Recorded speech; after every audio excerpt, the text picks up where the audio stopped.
पहली बार तैयार यह बजट 3 कर्तव्यों पर आधारित है। पहला कर्तव्य आर्थिक विकास बढ़ाना और इसे लगातार बनाए रखना। दूसरा कर्तव्य जनता की आकांक्षाओं को पूरा करना, उन्हें देश के समृद्धि में मजबूत भागीदार बनाना।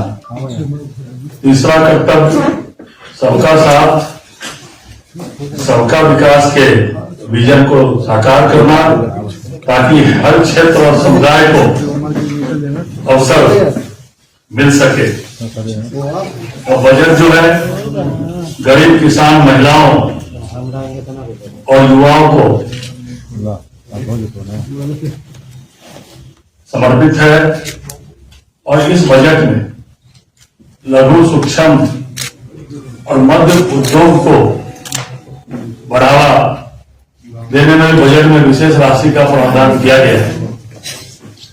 जब बिहार की सरकार, हम लोग बोलते हैं कि आने वाले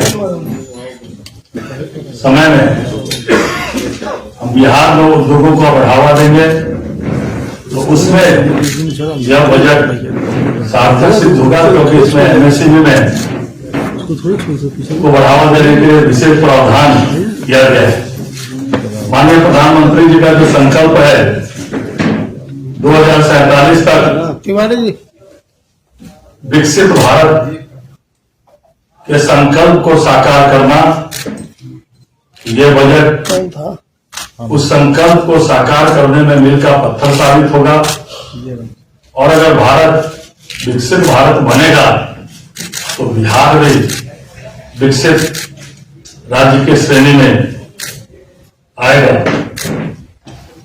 इस बार बिहार को साल 2026-27 में के भारत सरकार के बजट में बिहार को कुल मिलाकर 1,62,142 करोड़ रुपए देने का प्रावधान किया गया है। इसमें से 1,51,831 करोड़ रुपया केंद्रीय करों की हिस्सेदारी के रूप में मिलेंगे। यह पिछले साल से 11,726 करोड़ ज्यादा है। 2025-26 में बिहार के केंद्रीय करों की हिस्सेदारी के रूप में 1,40,105 करोड़ रुपया देने का प्रावधान किया गया। और इस बजट में बिहार को भी विशेष लाभ मिलने वाला है। अगर हम बात करते हैं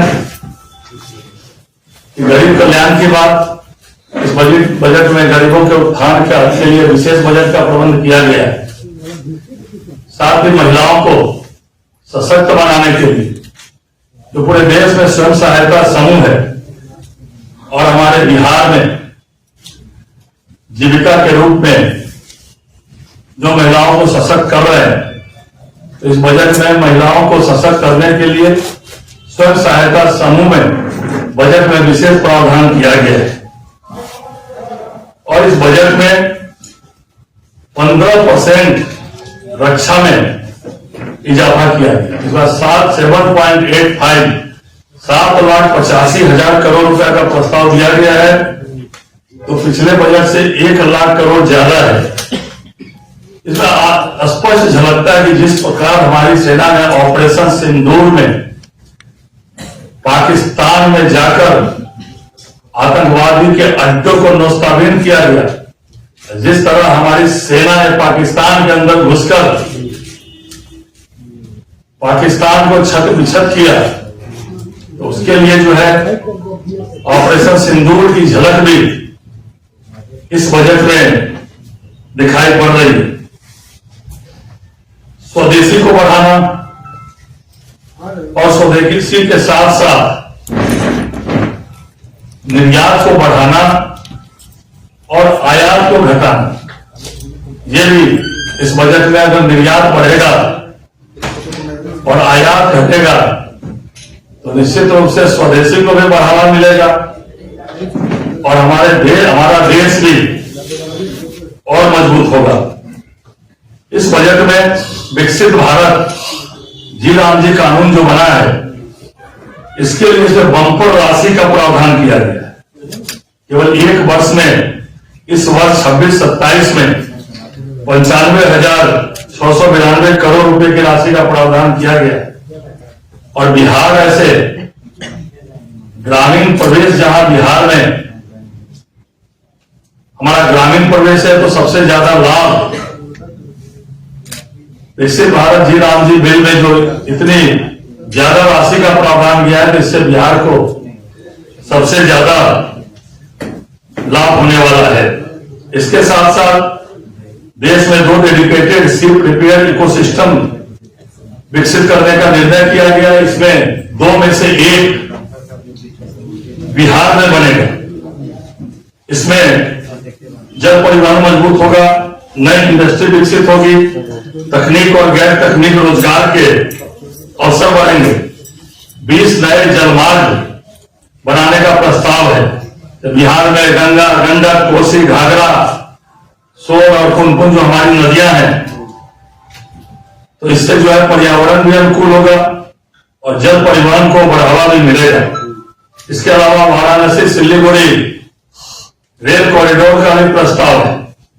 हाई स्पीड रेल कॉरिडोर से में वाराणसी और सिल्लीगुड़ी शामिल है, जो बिहार से होकर ही यह कॉरिडोर गुजरने वाला, जिससे तेज रेल कनेक्टिविटी से हमारा व्यापार, पर्यटन और निवेश को भी बढ़ावा मिलेगा। बजट में 2 टियर और 3 टियर शहरों को और विकसित करने का प्रावधान है। जो हमारे 5 लाख से ऊपर के जो शहर हैं, पटना समेत कई अन्य शहर, इसको भी जो है ये भी और ज्यादा विकसित होंगे। और इसके अलावा शिक्षा, स्वास्थ्य, ट्रांसपोर्ट, 4000 पूर्वोत्तर राज्यों में ई बस की व्यवस्था की गई। तो निश्चित रूप से इससे बिहार को भी और ज्यादा लाभ होगा। बजट में देश के प्रत्येक जिलों में गर्ल्स हॉस्टल की व्यवस्था की गई, इसमें प्रावधान किया गया है। खासकर उच्च शिक्षा और तकनीकी पढ़ाई करने वाले छात्रों के लिए यह विशेष सुविधा इस बजट में दिया गया है। जब हम बोलते हैं कि रोजगार के साधन ज्यादा से ज्यादा सृजन होंगे,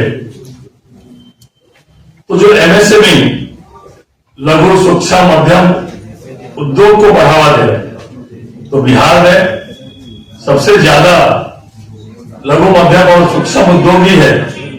इससे बिहार को विशेष फायदा इससे होने वाला है। जो जीवन रक्षक दवाइयां हैं, उस दवाइयों में को भी सस्ता किया गया है, चाहे वो उसमें कैंसर की कुछ दवाइयां हो, जूते चप्पल रोजमर्रा के कुछ सामान हो, इन लोगों इस सब को भी कर में छोड़ देकर इनको भी सस्ता करने का प्रावधान दिया गया है।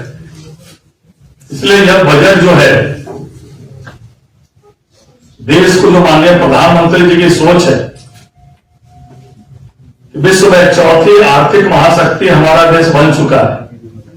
4थी से उन्होंने कहा है कि 3री आर्थिक महाशक्ति जल्द ही हमारा देश बनेगा। तो यह बजट देश को 3री आर्थिक महाशक्ति जल्द बनाने की दिशा में एक बड़ा कदम होगा।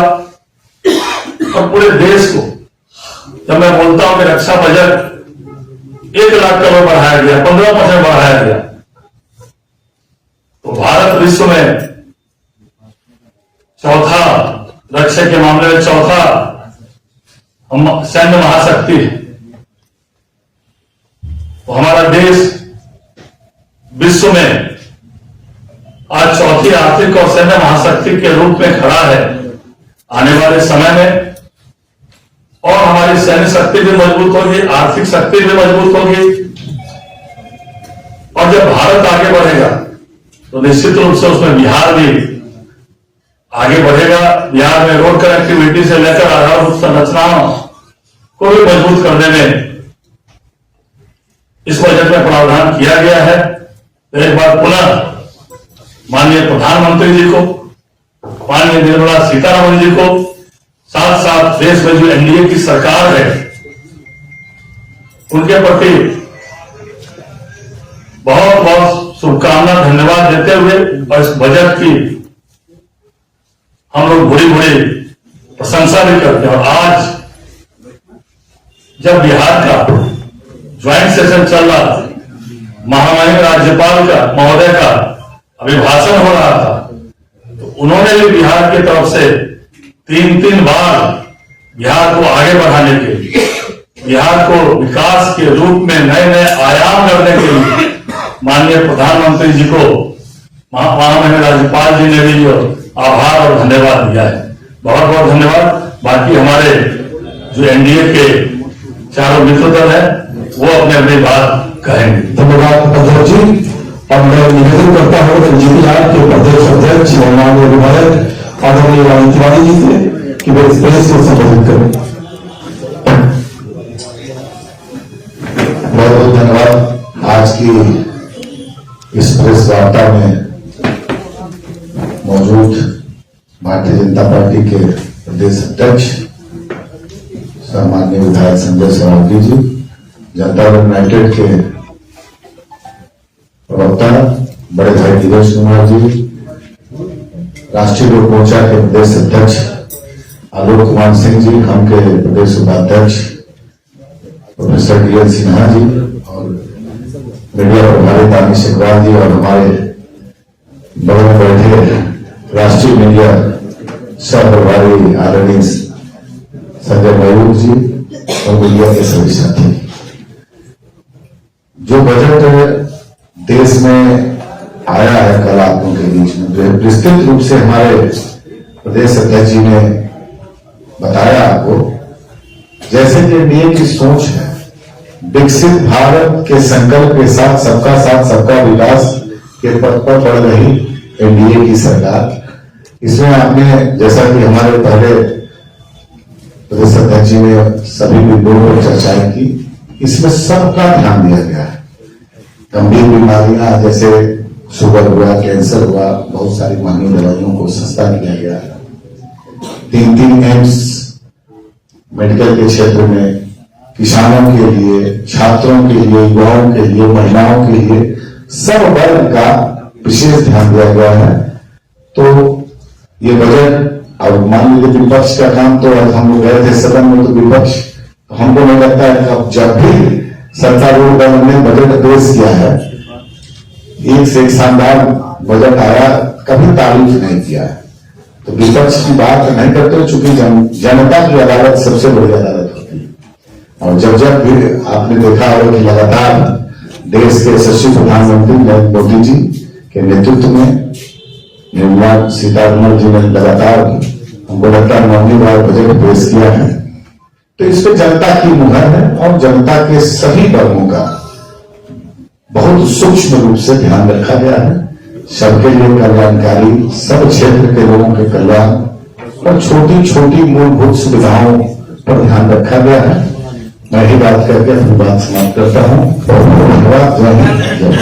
धन्यवाद रानी तिवारी जी। अब मैं पुनः निवेदन करता हूँ आवेदन के प्रदेश के अध्यक्ष एवं माननीय विधायक आलोक कुमार सिंह जी से कि वे इस प्रेस वार्ता को संबोधित करें।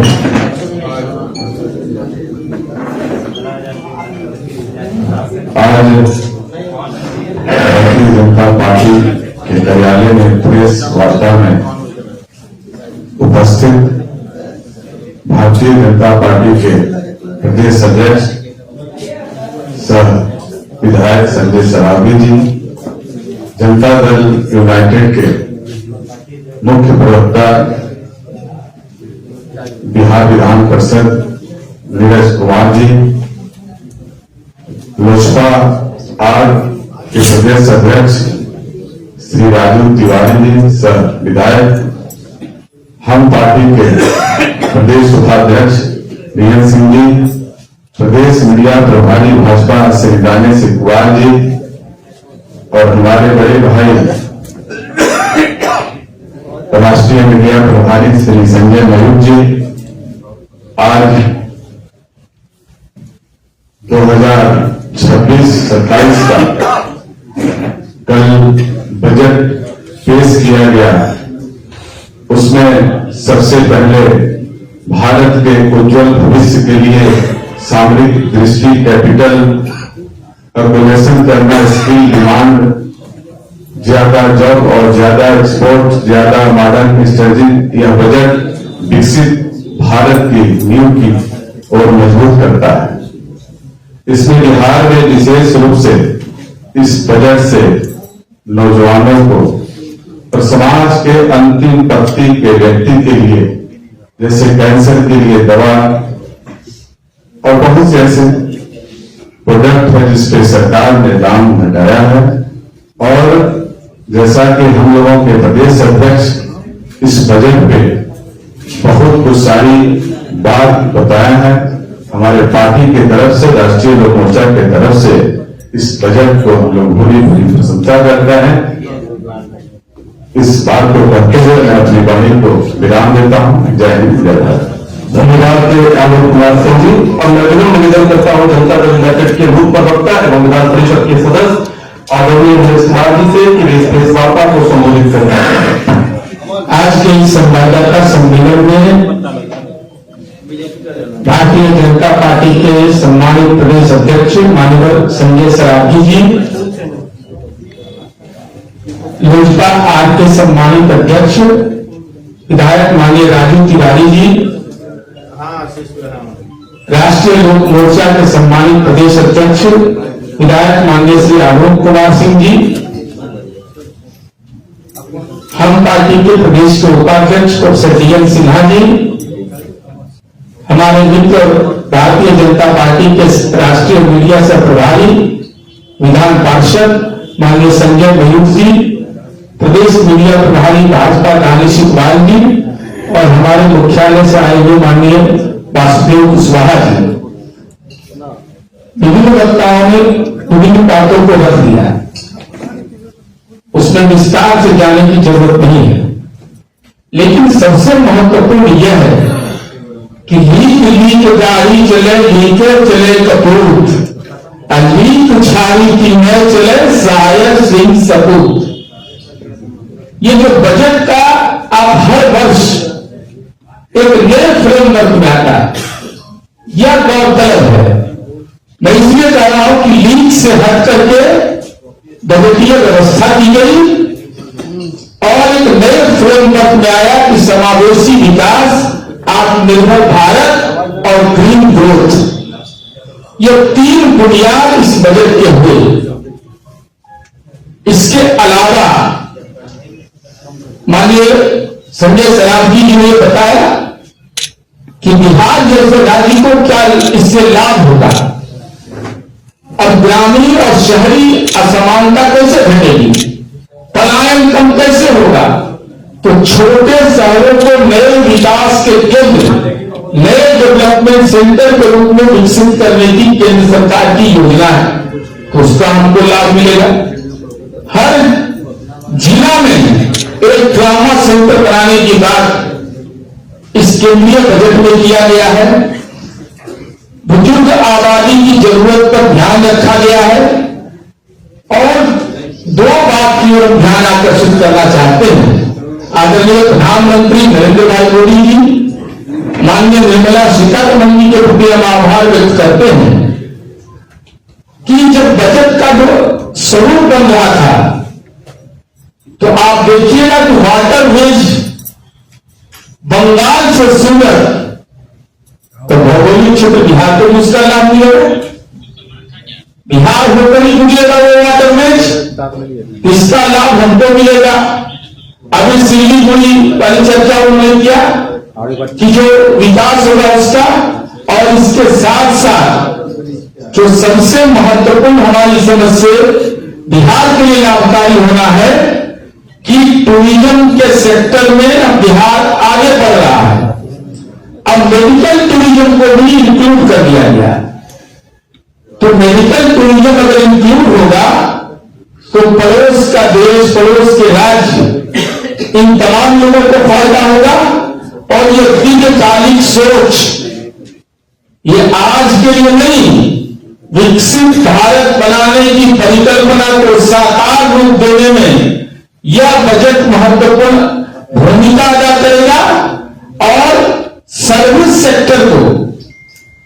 इतना इंफेसिस पहली बार किया गया है, चाहे टूरिज्म का क्षेत्र हो, हेल्थ का सेक्टर हो, देखभाल की सेवाएं हो, बायो फार्मा हो, वस्त्र हो। इसके अलावा बिहार जो शिक्षा के क्षेत्र में लगातार एक नए मानक स्थापित कर रहा है। अभी उच्च स्तरीय शोध संस्थान की बात केंद्र सरकार ने की है, रिसर्च इंस्टीट्यूट का, तो उसका भी लाभ हमको बिहार को मिलेगा। इसलिए समग्रता में आप जब देखिएगा तो यह केंद्रीय बजट जो निर्मला सीतारमण जी ने 3 कर्तव्य जो संजय सरावगी जी ने बताया, और कर्तव्य को पूरा करने की जो पूरी कार्य योजना है, वह कार्य योजना यह बताता है कि देश के संघीय ढांचा केंद्र और राज्य दोनों के बीच बेहतर कैसे समन्वय रहे, पूंजीगत व्यय कैसे उसका बढ़े, इन तमाम मुद्दों को केंद्रित किया गया है। तो हम समझते हैं कि ये देश में केंद्रीय बजट जो हमारा पेश हुआ है, जिसका स्वागत बिहार एनडीए के नेताओं ने किया, माननीय मुख्यमंत्री नीतीश कुमार जी ने किया, इसके साथ ही साथ आम आवाम, चूंकि बिहार के विनिर्माण के क्षेत्र में हो रहे विकास और मानव विकास सूचकांक की चुनौतियों में पूरा करने में यह बजट महत्वपूर्ण भूमिका अदा करेगा। तो बिहार के एनडीए के घटक दल की ओर से, जनता दल यू की ओर से, बिहार के 14 करोड़ लोगों के आवाम की आकांक्षा के अनुरूप और महामहिम के अभिभाषण में आज आदरणीय प्रधानमंत्री जी से केंद्र सरकार के प्रति जो आभार व्यक्त किया जाना, यह केंद्र और राज्य के बेहतर संबंध का एक नमूना है, और हम समझते हैं कि बिहार के विकास पे यह गति देगा। धन्यवाद। आभार। धन्यवाद नीरज कुमार जी। अब मैं विनम्र निवेदन करता हूँ हम पार्टी के अध्यक्ष प्रोफेसर DN सिन्हा जी से वे आज के इस प्रेस वार्ता को संबोधित करें। केंद्रीय बजट पर आयोजित भारतीय जनता पार्टी कार्यालय में प्रेस वार्ता में उपस्थित भारतीय जनता पार्टी के माननीय प्रदेश अध्यक्ष आदरणीय संजय सरावगी साहब,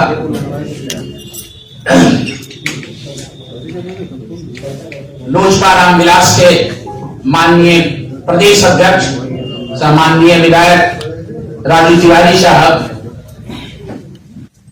राष्ट्रीय लोक मोर्चा के प्रदेश अध्यक्ष सम्माननीय विधायक श्री आलोक कुमार सिंह साहब, जनता दल यूनाइटेड के मुख्य प्रवक्ता माननीय विधान पार्षद श्री नीरज कुमार साहब, माननीय विधान पार्षद सह राष्ट्रीय मीडिया प्रभारी संजय मयूख साहब और मीडिया सेल के प्रभारी दानिश इकबाल साहब, आज के इस प्रेस वार्ता में हम अपनी ओर से और हिंदुस्तानी आवाम मोर्चा से की ओर से माननीय प्रधानमंत्री परम आदरणीय नरेंद्र मोदी साहब के साथ साथ केंद्र सरकार के प्रति तहे दिल से आभार प्रकट करते हैं। यह बजट बहुत ही बैलेंस्ड और सराहनीय है और हर तबके के लोगों का पूरा ख्याल रखा गया है। ऐसा लगता है कि ये बजट जो विकसित भारत का संकल्प है उसको पूरा करने के ख्याल से ही इनिशियल स्टेप है। सेल्फ एम्प्लॉयमेंट पर विशेष ध्यान दिया गया है। सूक्ष्म, लघु और मध्यम वर्गीय रोजगार को प्रोत्साहित किया गया है, जिससे रोजगार सृजित होगा, लोग सेल्फ एम्प्लॉयड होंगे। नारी शक्ति पर भी विशेष ध्यान दिया गया है और ये बजट पूरी तरह से बैलेंस है। रक्षा बजट को भी इनहांस किया गया है।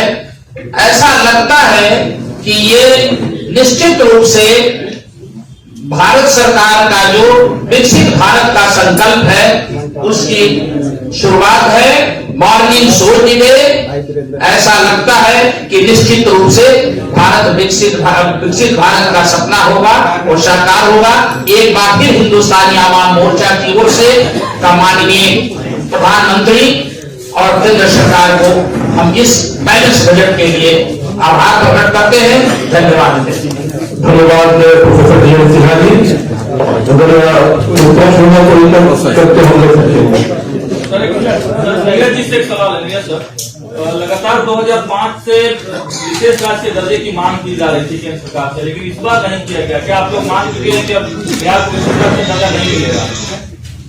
विशेष राज्य छोड़ी अच्छा है नहीं कैसे 2024 में मांगे थे हम लोग 2005 नहीं, हम जो कुछ है सो बताइए। नीति आयोग ने अपने मापदंड में बदलाव कर दिया।